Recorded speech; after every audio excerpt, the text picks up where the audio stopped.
Okay, bismillahirrahmanirrahim. Assalamualaikum warahmatullahi wabarakatuh. Selamat pagi. So, hari ini saya nak berkongsi sedikit lagi tentang solar yang mungkin kadang-kadang kita tak perasan dia sangat penting untuk terutama bagi sesiapa yang ingin pasang sistem solar di rumah ataupun untuk projek-projek solar mereka dan sebagainya. Topik perbincangan saya hari ini fokus kepada voltage drop. Okey, kesan voltage drop ni kepada solar punya performance. Alright. So dalam kes ni ini contoh projek company kami untuk bahagian off grid, tapi saya fokus kepada grid connected. Kita tak nak cerita pasal off grid. So contohnya dalam kes ni apa yang kita akan fokus, kita akan cerita tentang kesan voltage drop pada bahagian AC.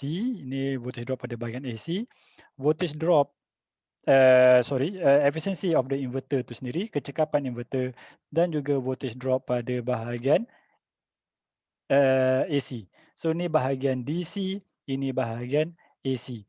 Adakah kabel sizing tu main peranan penting untuk sistem solar? Okey, nombor satu yang kita kena maklum, okey, nilai rintangan untuk kabel bergantung kepada panjang. Semakin panjang kabel tersebut, semakin tinggi nilai rintangan. Semakin tinggi nilai rintangan, semakin besar nilai voltage drop. Okey, voltage drop ataupun kesusutan voltan. Okey, lepas tu nombor dua, nilai rintangan pula bergantung juga kepada area kabel ataupun luas kabel. Okey, saiz kabel. Semakin besar nilai saiz kabel, semakin kecil nilai rintangan, semakin kecil nilai rintangan, semakin rendah nilai voltage drop. Itu teori. So sekarang ni apa? Okey, saya dah ada semua teknologi yang canggih, PV cell yang sangat canggih, inverter yang sangat canggih. So betul ke voltage drop ni dia akan kacau performance solar? Okey, kita ambil contoh. Katakan untuk DC, kita tahu bahawa SEDA dah come out dengan standard, dia come out dengan dalam MS standard dia mengatakan bahawa voltage drop daripada terminal ataupun daripada PV string, PV array sampailah ke inverter, dia tak boleh lebih daripada 3%. Okey, itu apa yang ditetapkan oleh MS standard. So dalam kes ni, kita kena pastikan voltage drop tu katakanlah 3%. Bila voltage drop 3%, bermaksud efisiensi kabel dekat sini adalah 0.97. Okey. Inverter pula, kita katakanlah kita ada single phase inverter, efisiensi dia lebih kurang 0.98. Kalau kita ambil contoh yang ni sekadar contohlah.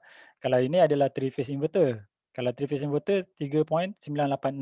Okey, tapi dalam kes kita ni sebenarnya single phase, tapi kita ambil je lah dia punya efisiensi 0.986.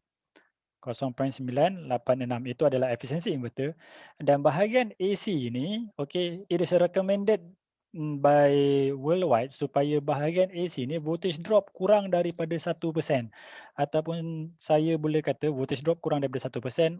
Dengan kata lain, kecekapan kabel tersebut adalah 0.99. Okey, ini adalah the best case scenario. Dalam best case scenario ni pun, kalau saya nak tahu berapa sebenarnya efisiensi daripada input sini sampailah ke output, kaedah calculate efisiensi sebenarnya kita bukan tambah tau, kita kena darab. Dia adalah cascade. Maksudnya kita kena buat 0.97 darab 0.986 darab 0.99.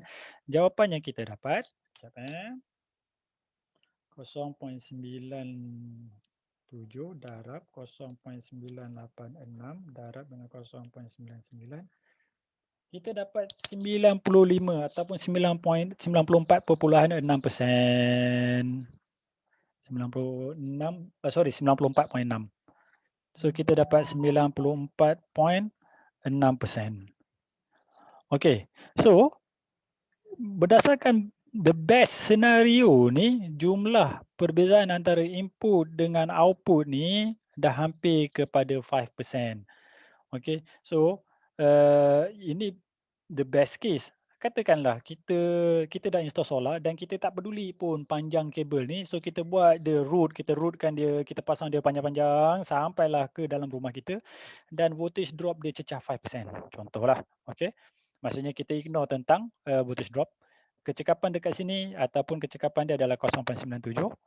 Yang kat sini kita kekal sebab inverter yang sama. dan kita sengaja lay kabel antara inverter sampailah kepada kita punya terminal ni, katakan kita biarkan dia kosong, voltage drop katakan 3%. So dalam kata lain kecekapan dia 0.97. Kalau kita tengok ni, perbezaan dia macam sikit je. Betul tak? Sikit je perbezaan, apa efek sangat. Okey, jom kita cuba tengok calculation efficiency. Efficiency new ataupun second system ni yang kita dapat adalah ni 95 lah. Sebab 5% kan. So kita dapat 0.95 darab 0.986, kita darab dengan 0.97. Cuba kita tengok berapa efisiensi kita dapat. 0.95 darab 0.986 darab 0.97. Kita cuma dapat 0.908 ataupun kita boleh kata 90.8%. So, nampak kecekapan efek dia sangat kritikal walaupun perbezaan sini sedikit. Sebab tu dalam teknologi ataupun dalam sistem solar, kabel sizing main peranan yang penting. Kalau kita salah kabel sizing dan kita biarkan voltage drop tu berlaku, sebenarnya dia akan kacau efisiensi. So, apa kaitan efisiensi ni? Kaitan dia contoh kalau saya ada 400 watt peak, saya ada 10 panel, maksudnya saya ada 4000 watt peak. Okey. Bila kecekapan saya 94.6, dekat bahagian keluaran meter saya ni, tenaga yang saya boleh dapat daripada solar, katakan ni meter TMB, tenaga keluaran yang saya dapat untuk sistem pertama adalah sebanyak kita darabkan. 4000 tu kita darabkan dengan 0.946, kita 3784. So saya akan dapat 3784 watt. Okey, dalam sistem kedua pula disebabkan 90.8. So saya tukar je 90.8. Saya dapat 3632 watt. So ini perbezaan dia. Bayangkan ini watt, kita belum cerita watt hour. Katakan kalau watt hour, assuming that saya dekat bahagian utara, darab peak sun hour 5. So dalam kes ni saya akan dapat 8 pula, sorry. 20,000, betul tak? 0,00,20. Okey.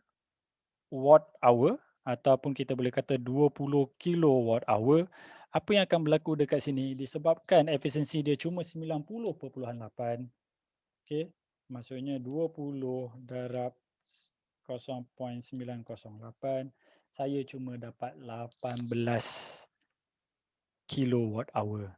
So 2 kilowatt hour dah jadi losses sepanjang line ni.